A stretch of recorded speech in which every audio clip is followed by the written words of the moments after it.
Hello everybody and welcome back. Thank you very much for joining me.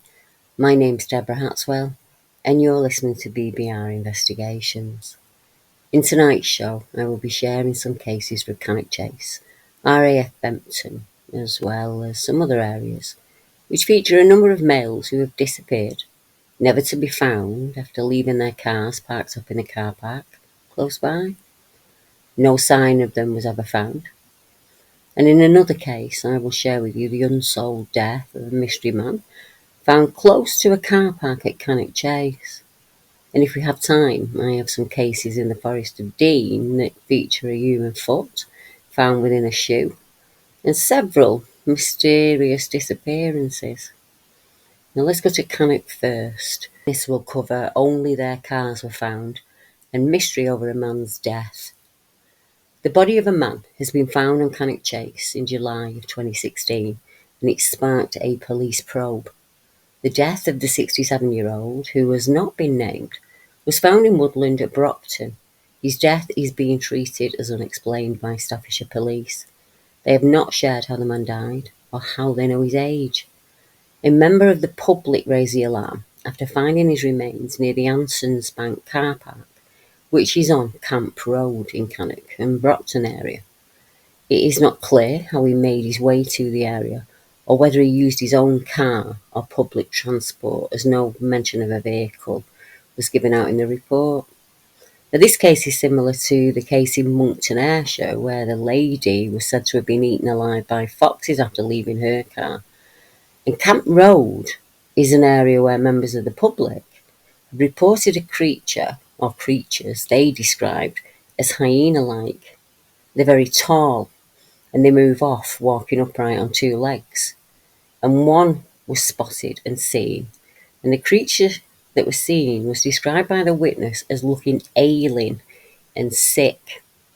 Now this man had an experience in 1986 along Camp Road, and I actually spoke to him by phone. It was around 1:30 a.m. in the morning. It was January, and he was driving along the lane at night, so he was very keen to keep his eye out for any deer that would come running into the road. His partner was with him at the time, and as they were driving, they saw on the embankment what they both thought was some kind of hyena-looking creature, and it was walking up the grass verge. He said, "We both looked closely and we could see off in the distance an animal of some kind, although unrecognisable. And as we watched, we realised this giant creature was just looking at us from the road. And as we got nearer and nearer, it seemed to get bigger and bigger in size as it moved into the road in front of the car, to the point where we couldn't pass it. We had to stop. I have no idea what this thing could be. It was just standing there on two legs. It had huge canine-looking features, and to our horror, it let out a roar that was so loud I could feel it in my chest. The hands on this thing were huge, and it had long nails.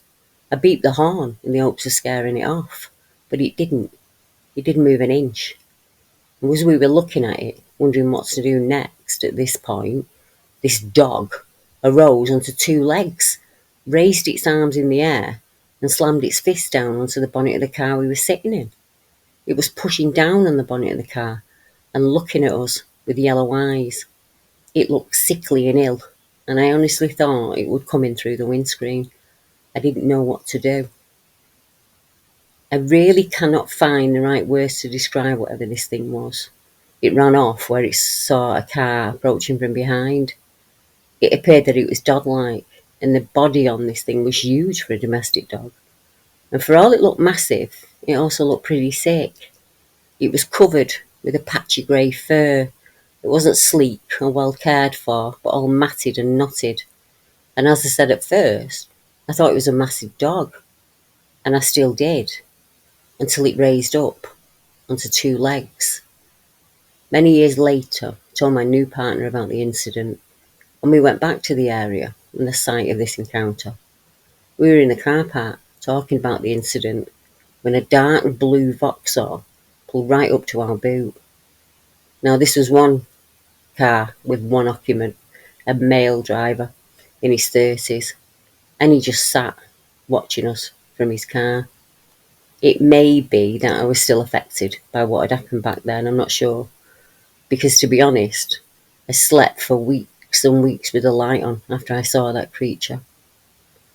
Now, the witness and his partner described the dog-like creature as almost hyena-like, but grey in colour. And although this meeting was only 30 seconds or so long, it was imprinted on their minds even now. I have no idea what they saw that night or where it went, but I believe it's still out there, as the reports in the area suggest a number of different creatures have been spotted due to the differing descriptions supplied by the witnesses. Camp Lane has a car park which is surrounded by woodland, and it was in this area that the unexplained body of the man was found, just a few yards from the car park. Another report from a group of 3 teenagers who saw something understandably terrifying when they described an oversized upright wolf in the same car park area. The boys described seeing the wolf, and it was rummaging through a litter bin. Fortunately, there was a distance of around 20 metres between them. The creature was so engrossed on searching the bin, it didn't notice the boys, and it soon moved on its way. That account came in from the Paranormal Cannock blog. Now, there are several other reports of canine-like creatures all across the chase, and I wanted to look and see if there were any strange deaths or disappearances in any of the other car parks that can be found in the 27 miles that make up the chase. It didn't take me long to find one. In that case, the man's body has never been found, but his car was found abandoned on the chase. Now, we could only speculate where he went or why he left his car, as the police report tells us very little. William Lee, known as Bill to those close to him, went missing on the 18th of April 2021 from the Broom Park near Cadogan Road, Dots Hill. The family of Mr. Lee, aged 79 at the time of his disappearance, are still without answers. Police said the search for the dog owner was the largest ever seen in Staffordshire. Officers concluded their active search for Mr. Lee in July of 2021, but they are still urging anyone who may have helpful information about his disappearance to come forward. Now, it has been stated by several witnesses that Mr. Lee was seen 8 miles away from where his car was abandoned, but police have not been able to confirm those sightings. They described Mr. Lee as being 5 foot 6 inches tall, of slim build with white hair. He was wearing a light coloured jacket and a beige jumper the last time he was seen. His black Ford Fiesta was found near stables on Slade Lane in Dots Hill. Now, this is interesting. His dog Daisy, a short-haired Yorkshire Terrier, was found safe on a pathway between Slade Lane and Cliff Lake, suggesting that that's where he vanished from. An extensive search of the woodlands and the lake did not solve any of the mystery, and as to date, the case remains open, but no actual searches are being carried out. Now, there is a case in the exact area where Mr. Lee went missing that came into BBR in 2020, so just the year before, and that's the case of the Drayton Manor Bear. But it happened in 2010, and the witness said, "My brother and myself were walking our dogs across the golf course at Drayton Park about 15 years ago now, and in the distance, about 100 yards away, we saw what we thought was a bear. I know that sounds silly, but I thought that's what it was. It was literally bear-sized, and I panicked slightly, which amused my younger brother. We had our dogs with us, and when they ran at the animal and it ran off, you could see the size of that animal compared to our dogs. One thing of note," said the witness, "it was really quick when it moved." Now, there are several other reports of strange creatures in the surrounding areas also. There's a report of a Bigfoot-like creature, described as a wild man, and a red-eyed creature spotted by 2 army cadets in 2007. There's also a report of a werewolf-like creature in Hopwars Woods also. Now, in fact, a Freedom of Request information was submitted by Neil Coulter in January of 2017, revealing some startling cases that have been reported to Staffordshire Police. Between 2008 and 2017, when Mr. Neal's request was processed, the figures that they sent over were startling. It clearly states that 12 werewolf-like creatures were reported to the police in that time period. In the small print, it states that they cannot check any records before 2008 as they are no longer have access to that database, and some cases had been redacted from the report due to the interest of the public. Even so, with all that trickery pokery, the figures show us that ordinary members of the public in Staffordshire have seen and reported werewolves to the police in that area for that 10-year period. How many were seen and not reported in that 10-year period? And what about the years before 2008? And what's happened since? How many more? So maybe I could put in the same request as Neil and ask him to run the same.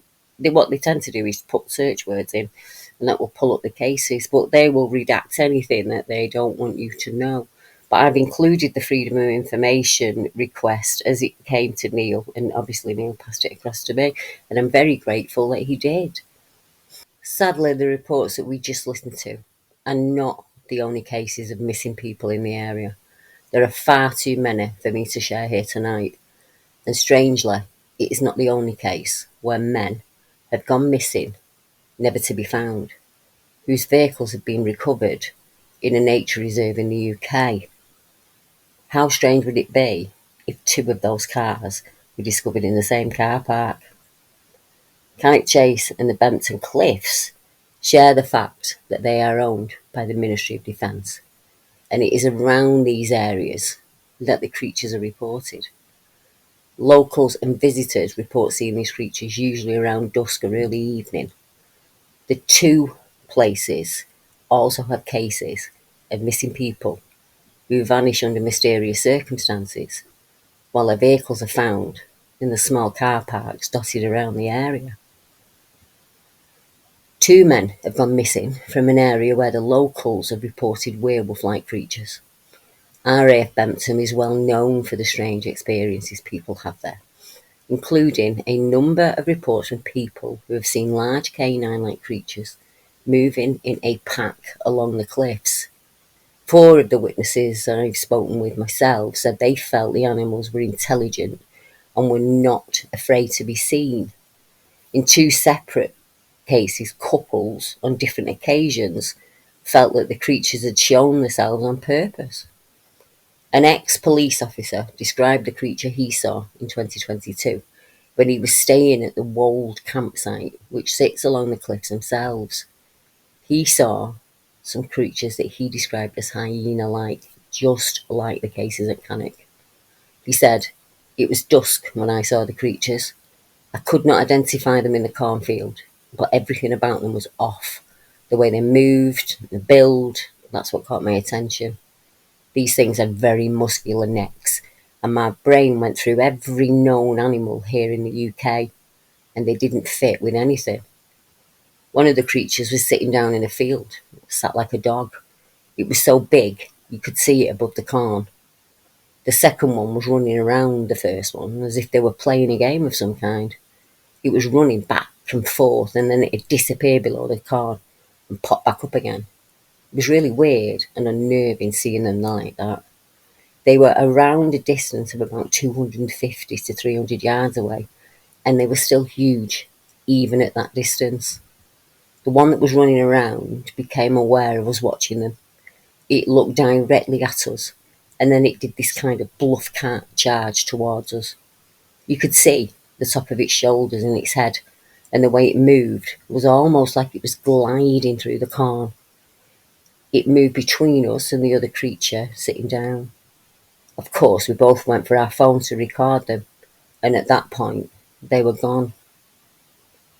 This report could almost be copied and pasted from another report, as it bears a very strong resemblance to an account that took place less than a year later, when Emma and Sarah were walking their dogs along the cliffs, and they witnessed 3 animals very similar into description, that moved in the very same way as our ex-policeman's creatures.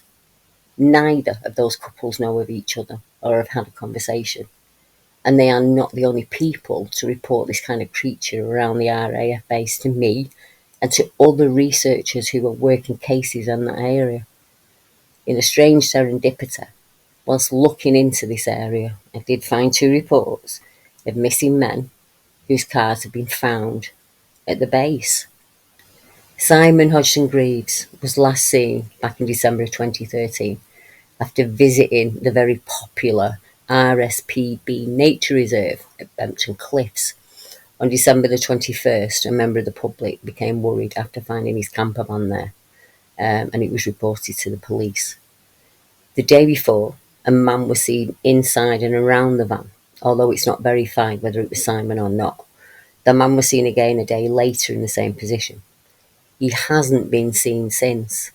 Simon was a keen bird watcher, and he was very familiar with RSPB Bempton Cliffs, and he was known to visit the centre on many occasions. At the time of his disappearance, Simon was described as white, 6 feet tall, with a proportionate build, blue eyes, short ginger hair with a full bushy beard, and a ruddy complexion. He normally wears glasses. It is unknown what Simon was wearing at the time that he vanished, although a sighting from a member of the public who saw Simon said that he was wearing Wellington boots. Just 3 years earlier, a young man vanished and his car was found in the same car park as Simon's. Now, this case is very different to Simon's, and there are some concerning information that I think may hint at possibly the RAF Bempton being a strange area, and that's the case of Russell Bowling. Now, Russell was born on the 29th of December 1991, and he disappeared from West Ella. Many theories have been put forward regarding his disappearance. Despite repeated appeals for witnesses to come forward, he has never been found, and neither have his remains. On the morning of the 2nd of March 2010, so 3 years before Simon went missing, Russell left the family home to attend college, where he was studying bricklaying. Now, it's not known if he actually attended the college in Beverley that day. Beverley is also an area where Bigfoot reports are made. But his Renault Clio was found 45 miles away at Bempton Cliffs, near to a former Royal Air Force bunker. Now, the bunker is very important in this case, and his car was spotted at 5 p.m. on the 2nd of March 2010, and it was still there when the worker returned early the next morning. It had a ticket on it, purchasing a full day's parking, having been bought at 11:30 a.m. in the morning of the 2nd of March. It emerged that Russell had logged on to the RAF Bempton website at 7:30 a.m. His father indicated that his son had been interested in the erotic and satanic artwork that had been left on the bunker walls by a cult back in the 70s, well after the bunker had been closed. Russell had kept the information on the drawings on a USB stick, which he did not match the images on his computer or the ones found at the college. The USB stick was not found during the searches, so we have no clue what images were on it. Did Russell stumble on a secret about the bunker, or a clue contained within those drawings? Many people, including myself, believe the base as a dark occupant that feeds on the negative energy and emotions of us humans, and Bempton has its fair share of deaths by people at their own hand. But there's no indication that Russell had any intention of harming himself. In fact, in the days leading up to his visit, he'd become very secretive. When the possessions that Russell had taken with him on the day he disappeared were checked by his family, it was discovered that his brown steel cap boots were missing. Now, human feet were found on the banks of the Humber Estuary in August and September of 2010. The second human foot that was found was encased in a brown steel cap boot. So the family believed that that was Russell's foot. But after extensive investigation, it was found that the feet were not connected to his disappearance.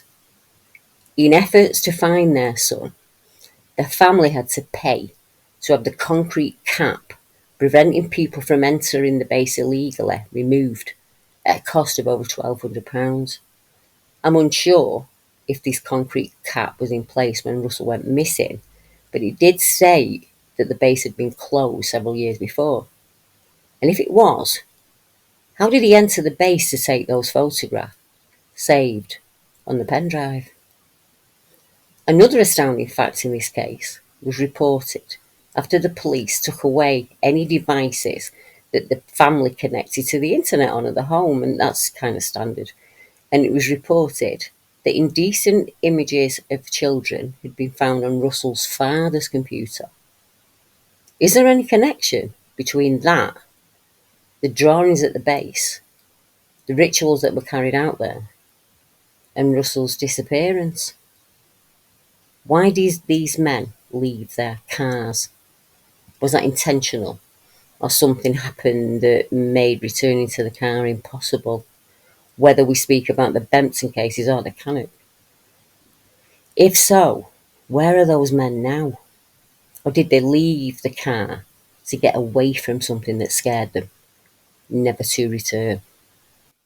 I came across a newspaper report that was made in November 2019. It has some interesting information about the base, so I'm going to read it out to you. And it says, RAF Bempton remains closed off to the public forever after the entrance to its hidden chambers was sealed with concrete for all eternity. Abandoned in 1981, the underground site near Bridlington is disguised as an abandoned bungalow on the surface. But beneath its creepy exterior, there is a huge chimney stack and bricked up barricades. It is still a place with an aura of haunting and mysterious memories. Urban explorers have unearthed the erotic drawings daubed on the walls of the labyrinth of styled submarine-style hatches. The murals are part of a collection believed to be the same location where satanic rituals and devil worship took place throughout the late 70s and early 80s.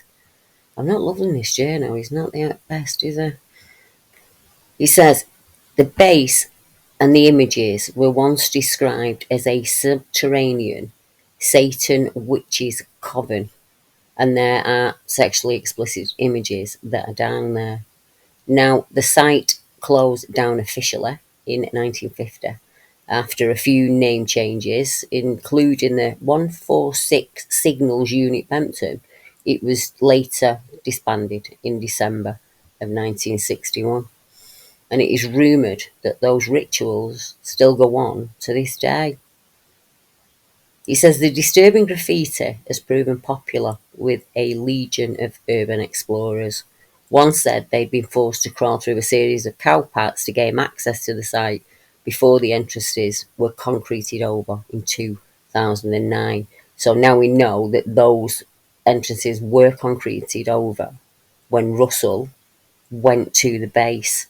So how does he have images hidden on a pen drive from inside that base? It's absolutely astounding, isn't it? The mystery continues, no doubt, and will continue to go on. But hopefully those are the last missing men that we will hear about at Bempton. And I don't think it is. As serendipity goes, this week, the most asked questions I've had is, since my live feed, the case of the single foot found in a training chute in the Forest of Dean.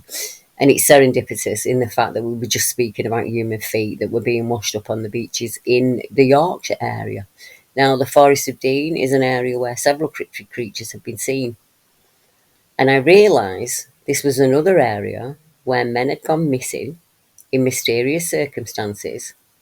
Also, a female was found dead alongside her car, very similar to the case in Moncton. Things tend to go full circle, don't they? Now, the Beast of Dean, sometimes known as the Moose Pig Bear Monster, has become a very popular subject. Many people are said to have seen the creature, and several of them described it as large, black in colour, a boar-like animal with glowing red eyes, and other people have described it as being up on two legs. Some believe that the Beast of Dean is a supernatural being, while others think that it may be a surviving member of an extinct species. Historical accounts of the creature dates back to the 1800s, when farmers from the village of Park End undertook an expedition to capture and kill the creature, but found nothing. The animal they were hunting was reported to be large enough to fell trees and hedges as it ran. In 2019, a group of teenagers reported seeing the Beast of Dean while they were camping in the forest. They said that the creature they saw was approximately 6 feet in length and had a shaggy brown coat. The teenagers reported that the creature was walking on two legs and had a humanoid appearance in its body. The legend of the Beast of Dean has been around for centuries, and it continues to intrigue people. In 1995, a group of hikers stumbled upon a large, unusual footprint in the Forest of Dean. The footprint was approximately 8 inches in length and 6 inches in width, and it had 3 distinct toes. The hikers took photographs of the footprint, and it was reported in the local papers, and it was reported to the authorities. That photograph is nowhere online that I can find, so if you know any information on that, I would love to know it. I wonder if our next case has anything to do with that print. I was contacted by a witness in 2018, and he said he lived very close to the Forest of Dean. And one early morning in the summer, about 4:30 a.m, he was out with his dogs. He said it was a good hour before I encountered another person on that walk. While I was out there, I came aware of a large black dog that was watching me from the tree line. And yeah, it probably was just a dog, but what was it out on its own for at that time in the morning with no owner around? It didn't approach me, it just sat there in the tree line, watching me. Long enough for me to take a photograph of it on my phone. There was something strange about this incident I can't really explain. Not so long after this event, I was out early again in the woods near Drybrook in the forest, and was doing my usual dog walk, moving at normal pace. It was just getting light as I was walking, and yeah, it had been a full moon the night before. I was on the forest track, and I came across a man dressed only in his boxer shorts and covered in mud, fast asleep on the path. He was just laying there in the dirt. He seemed to be asleep. The dog I was with at the time, an elderly staffy, wouldn't go near him. I couldn't help thinking about the classic werewolf scenario, where the person wakes up in the woods with no memory of what happened. We promptly left the area. But as you know, this is not the only strange experience I've had down there. I took a report actually last week from a gentleman who likes to moonbathe, as many people do in the UK, and you tend to do that naked if you can. And he had a really scary experience when he was doing that. I think you are at your most primal, and you're most connected to nature when you do that. I'll share that report with you in the coming weeks, but there are a number of cases of missing people or unidentified remains that have been discovered within the forest. Now, a male aged 45 to 65 has been discovered in the Forest of Dean. He's described as a white European and around 183 centimetres in height. I don't know what that is in whole money. He would have had a medium build. There's no clue to the man's identity or how he passed away. Police are unsure if this is a natural death or not. He was wearing green khaki tweed trousers, a light brown shirt and brown shoes. He also wore spectacles. He did have a number of personal items with him when he was found. He had his glasses, a leather wallet, scissors, a nail file, and remains of clothing. A small photo album with a photo destroyed, and a pen and some pre-decimal coins. So he must have gone before, we must have died in there before we went into pounds and pence. I can't do new money. I learned maths until I was 7, and then they made us change it all around again and start doing it another way, and I never really got up after that. But yeah, so pre-decimal coins anyway. Then a male, aged 25 to 60, has been found in a forested area close to Cinderford, said by police to be a white European, around 178 inches tall with a medium build. He is believed to have been dead for around 2.5 years, so somewhere in 2018-ish. He may be a hiker or a rambler. Police are struggling to identify this man and have no idea how he died or why he was in the forest. He was said to be wearing a green jumper, grey slacks, a striped shirt and brown shoes. His possessions included a penknife with the name M. Tucker scratched into the handle, a map, plastic bottle of lemon squash, scissors, toothpaste, electric razor, insect repellent, magnifying glass, toothbrushes, a travelling alarm clock, and a rucksack. His description and the earlier description, pre-70s, is very, very similar. Now, bones have been found on a public footpath near the River Severn. A trainer with a sock with the remains of bones inside have been found on a public footpath adjacent to the River Severn at Odders Chapel. The police can only identify the gender of the remains and have nothing to explain this mysterious find. The trainer was a blue Van Vision skate shoe. The model of trainer was first manufactured in the US, but it was also sold in the UK around 2006. Police do not know the age of the male, and they have no description of him. All they have is a foot inside a sock inside a trainer.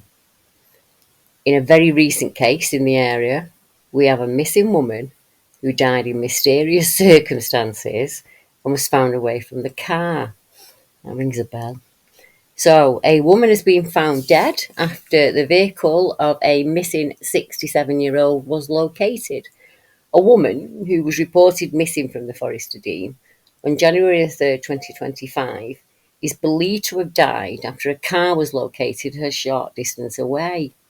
Michelle, 67, was last seen leaving an address in Elwood around 11:45 in the morning. She was in a white Ford Fiesta. Gloucestershire Police have issued an update on the 4th of January saying Michelle's car was found in Bream, and that's in January 2025, so just in the last 2 weeks, and that a woman had been found dead near the car. Formal identification has not yet taken place, but Michelle's next of kin being informed, so that's a very recent case. One further thing to note on the Forest of Dean is Mike Wright, who is a BBR researcher, and he's been investigating cases in the area since he had his own experience with a red, hairy creature that he couldn't identify. During his most recent visits to the Forest of Dean, Mike has noticed some very strange behaviour in the local deer population. He said, "Deb, I'm aware of the zombie deer disease, CWD. It's not present in the UK. But I've noticed recently some strange behaviour of the fallow deer in the Forest of Dean. Deer are usually very skittish and will run away from any contact with humans, let alone loud vehicles. Several times now I've seen deer standing at the side of the main roads, just staring, not seemingly bothered by the traffic thundering past. Very unusual behaviour." I do have a report of deer acting in that way at Cannock Chase, actually, around about this time a couple of years ago. And the deer there were refusing to leave the road and go back into the forest. In fact, the guy driving the truck had to drive around them. And it's happening more and more. What's scaring those deer out of the woods? And is it connected to any of the strange disappearances or unusual deaths being reported all across the UK? Next week, I'm going to be giving you an update on the cases in Scotland as some new witnesses have come forward with information of their own to share. So I hope you join me in my usual time slot next week. Good night, everyone.